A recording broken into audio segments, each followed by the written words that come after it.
Naquele tempo, disse Jesus à multidão: o reino de Deus é como quando alguém espalha a semente na terra.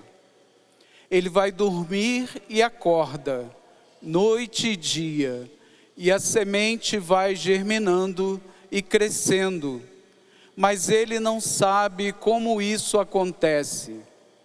A terra, por si mesma, produz o fruto. Primeiro aparecem as folhas, depois vem a espiga e, por fim, os grãos que enchem a espiga. Quando as espigas estão maduras, o homem mete logo a foice, porque o tempo da colheita chegou. E Jesus continuou: com que mais poderemos comparar o reino de Deus? Que parábola usaremos para representá-lo? O reino de Deus é como um grão de mostarda, que, ao ser semeado na terra, é a menor de todas as sementes da terra. Quando é semeado, cresce e se torna maior do que todas as hortaliças, e estende ramos tão grandes que os pássaros do céu podem abrigar-se à sua sombra. Jesus anunciava a palavra usando muitas parábolas como estas, conforme eles podiam compreender.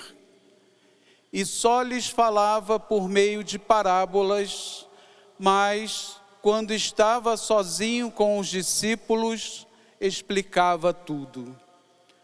Palavra da salvação. Glória a vós, Senhor.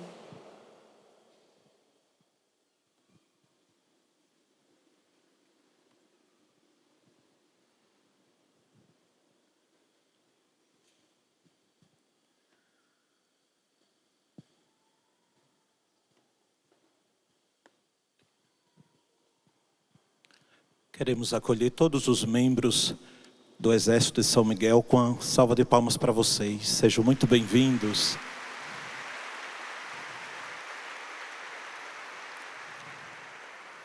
E já também agradecemos a toda a comunidade Canção Nova pelo acolhimento feito ao Instituto, ao Exército, na pessoa do Padre Wagner, e também aos membros que estão aqui, aos seminaristas, que são nossos irmãos, nossos amigos.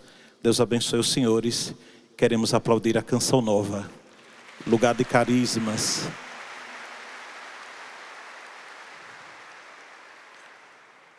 Gostaria que nós fizéssemos muita atenção à palavra.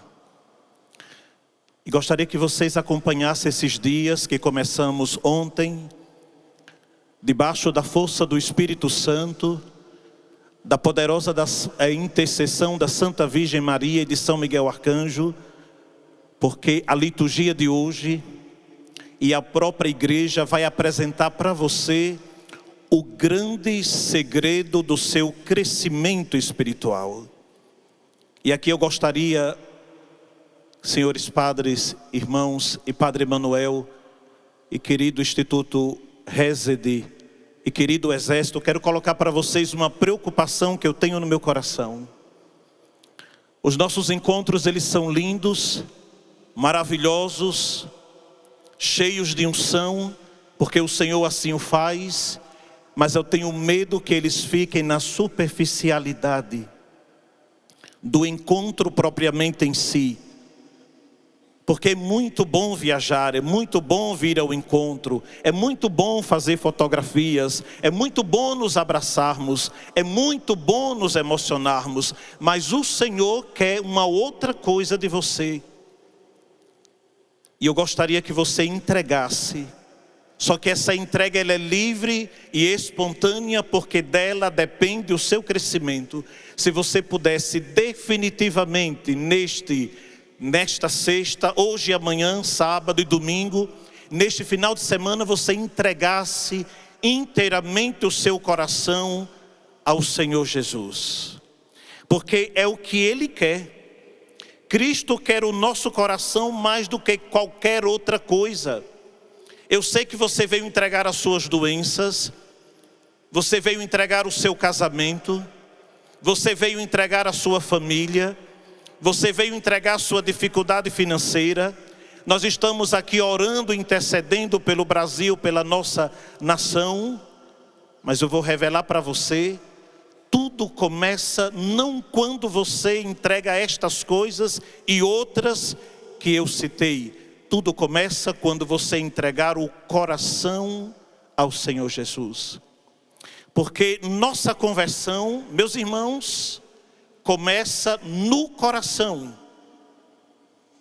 A pessoa que não tem o coração entregue ao Senhor, ela ainda não iniciou seu processo de mudança de vida. E o pior, ela não começou a viver na presença de Deus. Ela pode chorar, ela pode cantar, ela pode adorar a Santíssima Eucaristia, ela pode acordar de madrugada, ela pode rezar o rosário, ela pode conhecer o ofício da Imaculada Memória, mas se não entregou o coração a Jesus, a intimidade, a conversão não começou ainda. Por isso que o nosso coração entregue ao Senhor é o início do retorno para o Pai. Porque a nossa vida humana e espiritual, ela não é meramente uma vida horizontal. É uma vida que o Senhor vai nos conduzindo para o alto, nos conduzindo para o céu. O Senhor Jesus veio a este mundo para nos conduzir para o Pai. E nós só subiremos ao Pai em Cristo, entregando o nosso coração a Cristo. Por isso que o projeto de reconquista começa com a conquista do nosso coração. Farei a pergunta e gostaria que você não respondesse em voz alta, porque a resposta não se dá verbalmente. A resposta só se dá com a vida. A pergunta é, se você está disposto definitivamente entregar o seu coração a Jesus. Nós escutamos no Evangelho duas parábolas, e eu não vou me concentrar sobre a semente, mas vou me concentrar exatamente sobre a terra. Pegue comigo a sua Bíblia ou a liturgia que você trouxe, o Evangelho de hoje. Estamos no capítulo 4 de São Marcos, versículo 26 a 29. Eu vou ficar somente com a primeira parábola, porque Jesus fala do reino, apresentando em parábolas. É bem interessante, porque a mesma relação que existe entre a semente e a terra, existirá entre a palavra e o coração. Acabamos de ouvir, Jesus disse à multidão, o reino de Deus é como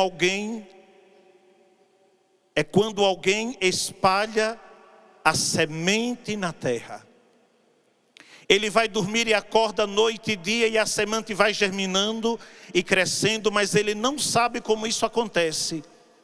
Nós não estamos preocupados, meus irmãos, de saber como essa semente vai florescer. Se eu vou ficar mais bonito, mais feio, se eu vou engordar, vou emagrecer. Isso não importa para o reino de Deus. O que importa é que essa semente vai germinar. Versículo 28. A terra por si mesma, prestemos bem atenção, você já sabe que a terra é o seu coração. Se a semente é semeada no seu coração, porque você entregou o coração ao Senhor, essa semente vai germinar e ela, a terra por si mesma, produz o fruto. Preste bem atenção no texto. Primeiro aparecem o quê? As folhas. Depois vem a espiga. E por fim os grãos que enchem a espiga. Quando as espigas estão maduras, o homem mete logo a foice, porque o tempo da colheita chegou.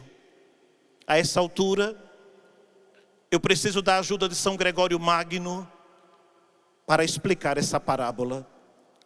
São Gregório diz o seguinte: quando, pois, concebemos bons desejos, lançamos a semente à terra. Quando começamos a agir de maneira reta, somos ervas. Quando crescemos em direção ao aperfeiçoamento das boas obras, tornamo-nos espigas. Quando nos consolidamos na perfeição das mesmas obras, então produzimos o trigo abundante da espiga. Vou destrinchar mais um pouquinho. Então, a semeadura são os bons desejos. A pessoa, ela começa a ficar impregnada dos desejos de Deus, dos projetos da igreja, do poder da palavra. Mas isso só acontece quando você entrega o coração.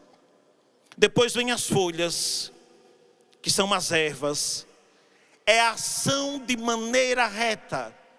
A pessoa que vai entregando o coração ao Senhor, ela começa a agir com reta intenção. É tanto que ela muda completamente o foco de si mesmo, dos seus problemas, das suas angústias, das coisas que a pessoa gostaria de resolver, e concentra toda a sua vida em Jesus e no projeto de Jesus.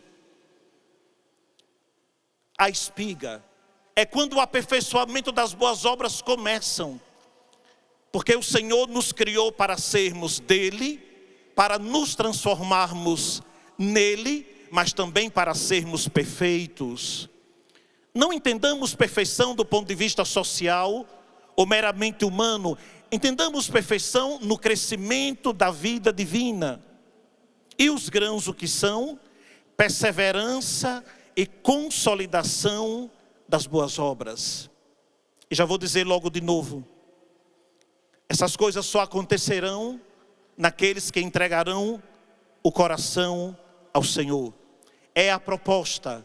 A reconquista começa com a conquista do nosso coração. E aqui tem uma coisa extraordinária. Se você não ofertar, se você não entregar o seu coração ao Senhor, nada vai acontecer na sua vida. E você não cumprirá a sua missão. Por isso que tem uma outra pergunta. Por que Cristo quer o meu coração?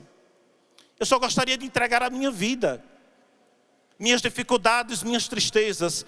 Por que Cristo quer de fato o meu interior? Porque Ele quer semear a palavra no meu ser.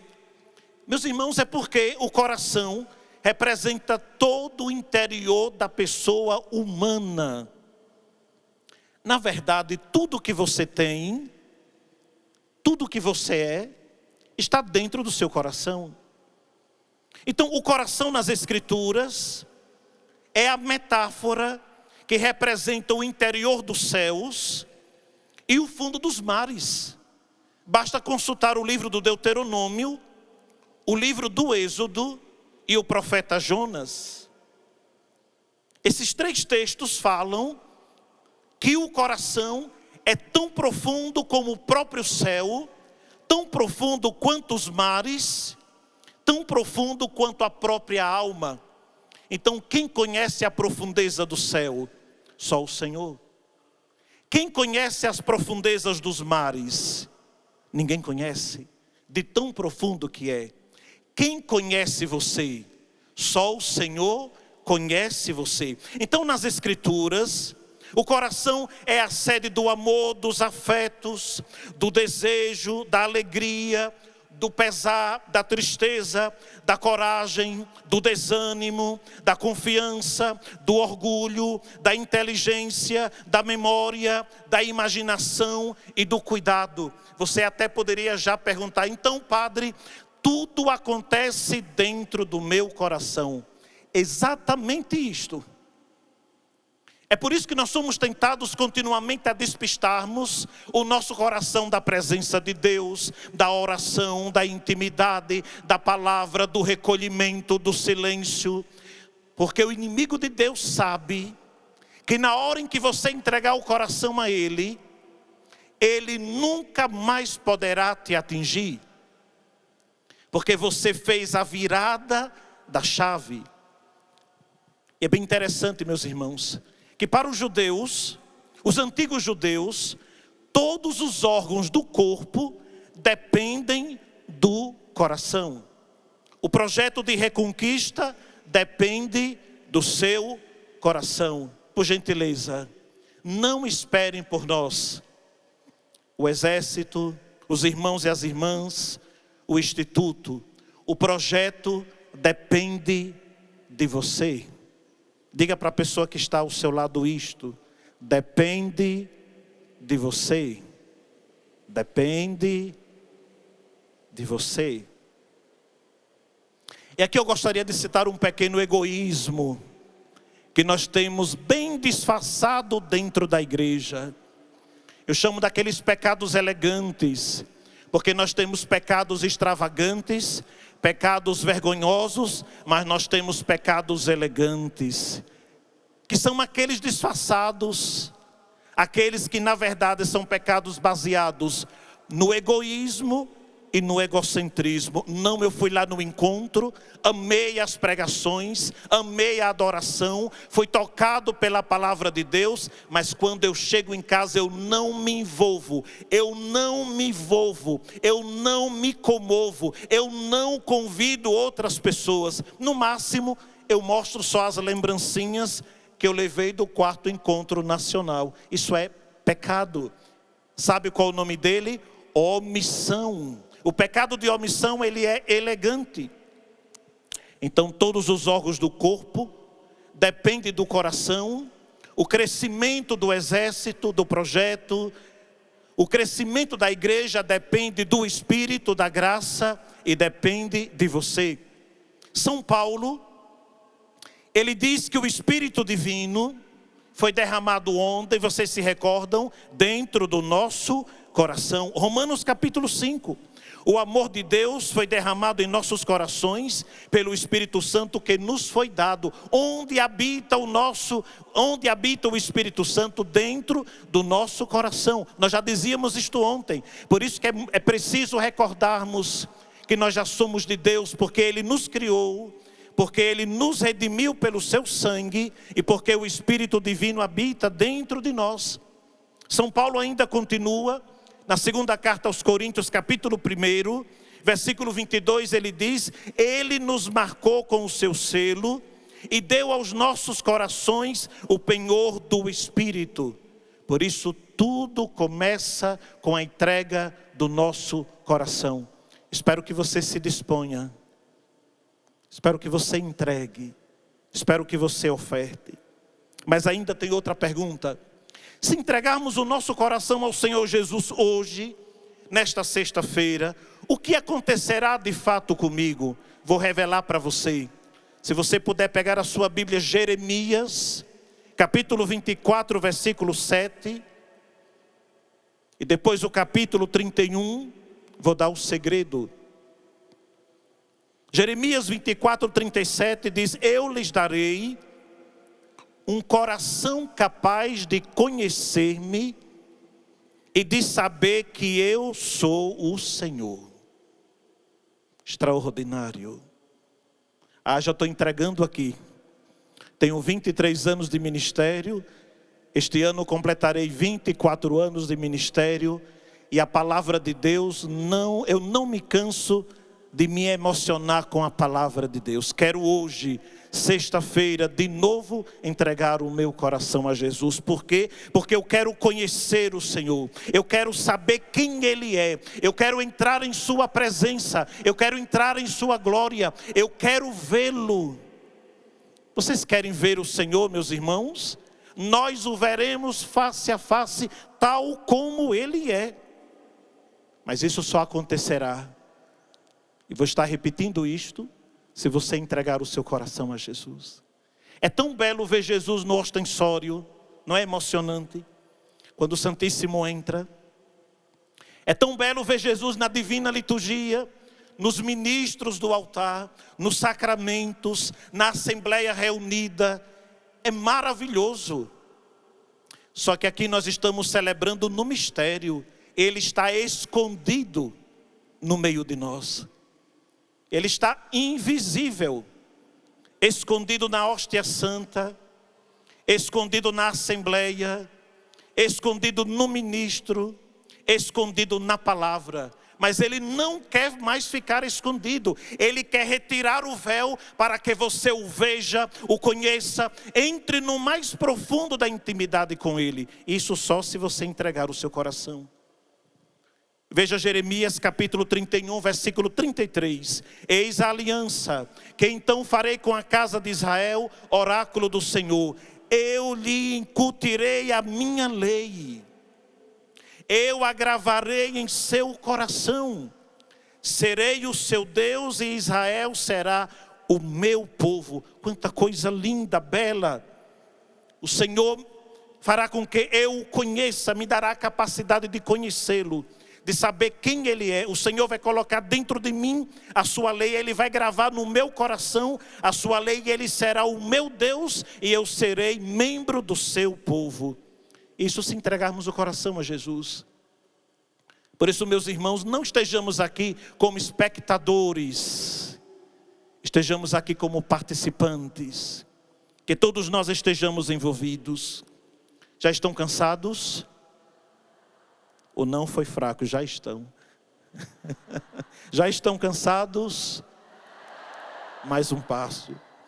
Se entregarmos o nosso coração a Jesus, isso aqui é muito bonito, tomaremos as nossas decisões em Deus, nossos sentimentos, afetos e amor serão movidos por Deus e para o próximo. E aqui tem um critério de discernimento. Aquelas pessoas que não amam a Deus sobre todas as coisas, aquelas pessoas que não têm amor à palavra e amor à oração, aquelas pessoas que não têm amor ao próximo, o segredo de discernimento é este: o coração daquela pessoa não é de Jesus, não foi entregue.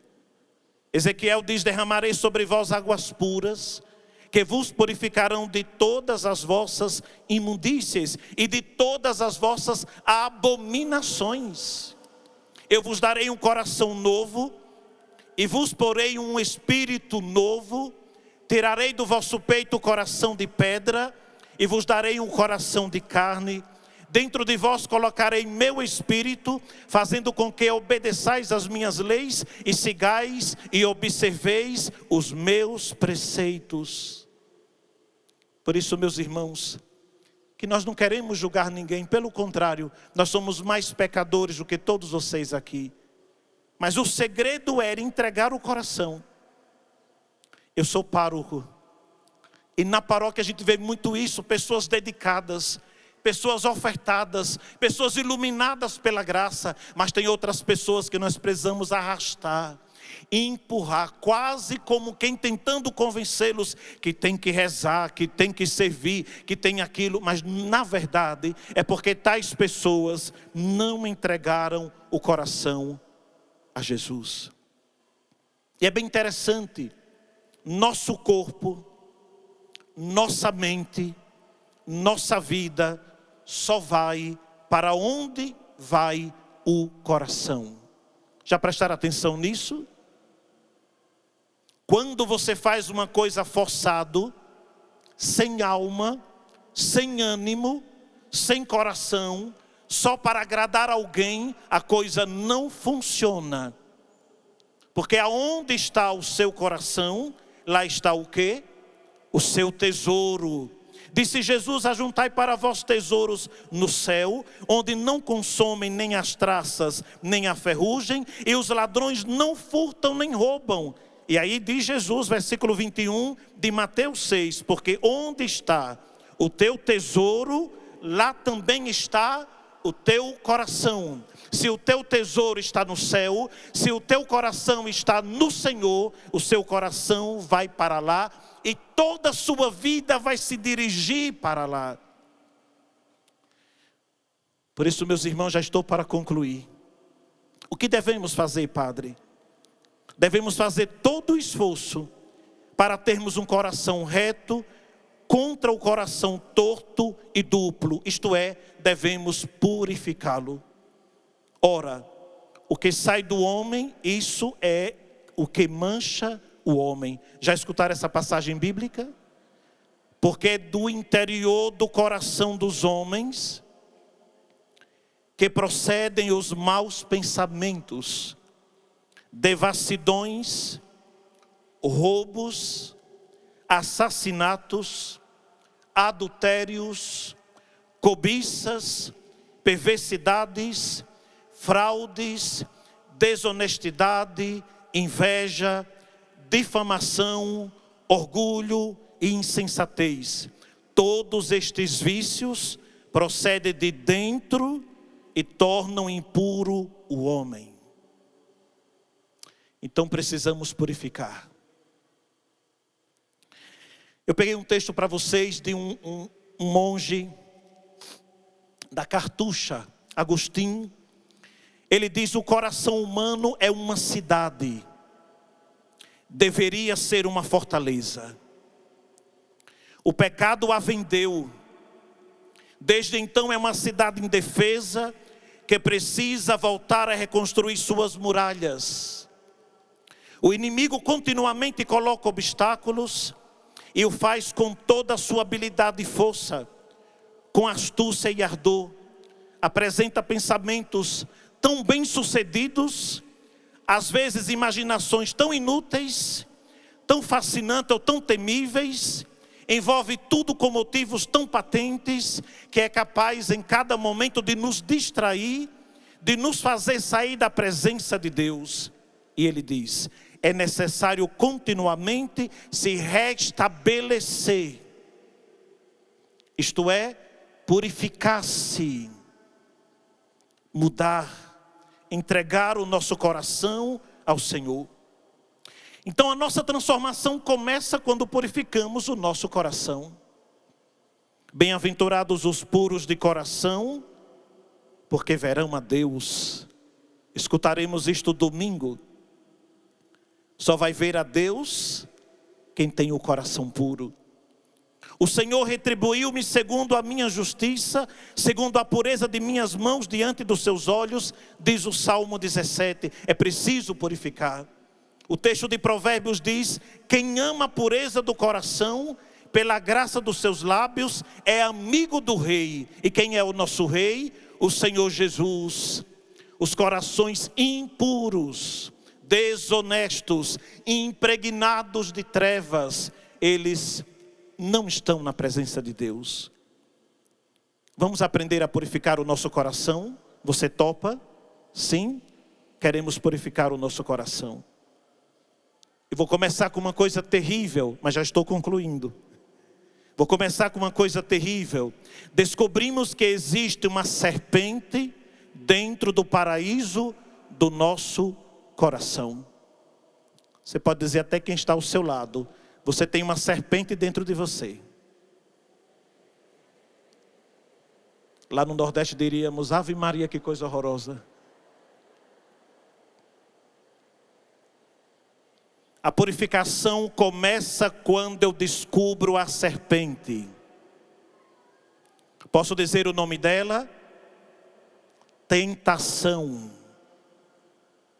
Ela vem do externo, por obra maligna, usando da fantasia, mas a serpente mora dentro de você. Você quer matá-la? Só você pode fazer. A graça você já tem. Primeiro passo: vigilância do coração. Nós também chamamos de sobriedade espiritual. Vigilância quer dizer atenção. Você precisa ser porteiro para não deixar entrar qualquer pensamento em você. Aquela preocupação exagerada, aquela insegurança, aquele medo, aquele pecado, aquela frustração, aquela decepção, aquela falta de discernimento, aquela vida muitas vezes estragada que você fez ou vive ou está vivendo. Quero dizer com toda franqueza, em nome da palavra de Deus, em nome do Senhor, a culpa é sua. Existem sofrimentos que nós causamos por falta de discernimento, por falta de combate contra a tentação, por falta de vigilância. Então como é que o demônio se manifesta? Me assustando, com a cara preta. Não, o demônio, ele se apresenta sugerindo. E ele sugere sempre coisas boas, bonitas, prazerosas e fantasiosas. Sabe o que o tolo faz? Ele começa a conversar com a tentação, produzindo possibilidades de executá-la. E sem você saber, ou melhor, quase sabendo, você está dialogando com o demônio, com a tentação. Mas Jesus, que é poderoso, e Ele é o modelo de vitória, Ele dará a você a atenção. Ele diz cuidado, Ele diz atenção, Ele coloca uma luz, Ele coloca uma pessoa, Ele coloca uma palavra, mas você não presta atenção. Porque o que vai custar? Lembram de Eva? Não morrereis, disse a serpente para ela. Então, quando você consente, você cai. E quem consente é somente a pessoa. A tentação não tem o poder de fazer com que em si você caia. Daqui a pouco iremos rezar o Pai Nosso. Iremos dizer juntos: não nos deixeis, mas livrai-nos do mal. Amém. Não nos deixeis cair. O segundo segredo, só vou trazer 2. São 3. A tentação é a serpente. Vigilância sobre o mau pensamento. Terceiro segredo, contradizer, usando o nome e a autoridade de Jesus e a palavra de Jesus. Daqui a algumas semanas nós estaremos na Quaresma. E o primeiro domingo de Quaresma, tanto no ano A, B e C, é sempre Jesus no deserto, vencendo o demônio. Se recordam? O demônio vem com a palavra bíblica tentando Jesus. Jesus não dialoga com o demônio. Ele faz uma contradição. Não só de pão vive o homem, mas de toda a palavra que sai da boca de Deus. Ele contradiz e o demônio perde. A nós tolos, infantilizados na espiritualidade, quando vem uma sugestão maligna, mal discernimos que é uma tentação e queremos dialogar com a tentação e por fim consentimos na tentação. Não faça isso. Você deve contradizer o inimigo com a palavra. Você precisa aprender a contradizer, aprender a dizer não. E se a tentação for muito forte, dizer: Senhor Jesus Cristo, Filho de Deus, tem piedade de mim, pecador. Vamos repetir: Senhor Jesus Cristo, Filho de Deus, tem piedade de mim, pecador. Por isso o desafio está feito. Entregar o coração a Jesus. E só você pode fazer. E a reconquista começa com a conquista do seu coração. E só você pode ofertar. Que Cristo habite pela fé em vossos corações, arraigados e consolidados na caridade, a fim de que possais com todos os cristãos compreender qual seja a largura, o comprimento, a altura e a profundidade, isto é, conhecer a caridade de Cristo, que desafia todo o conhecimento, e sejais cheios de toda a plenitude de Deus. Glória ao Pai, ao Filho e ao Espírito Santo. Como era no princípio, agora e sempre, por todos os séculos dos séculos. Amém.